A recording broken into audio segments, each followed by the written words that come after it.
सुबह उठ के मैंने लगाई 1 किलोमीटर की रनिंग। घर आके अपने भाइयों से मिला। भाइयों से मिलने के बाद मैंने खाया पंजा। पंजा खा के मैंने किया थोड़ा आराम। आराम करने के बाद चला गया अपने माता पिता के और भाइयों के पास। ये रहे मेरे मम्मी पापा और मेरे भाई।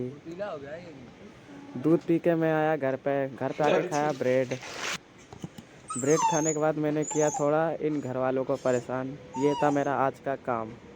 धन्यवाद।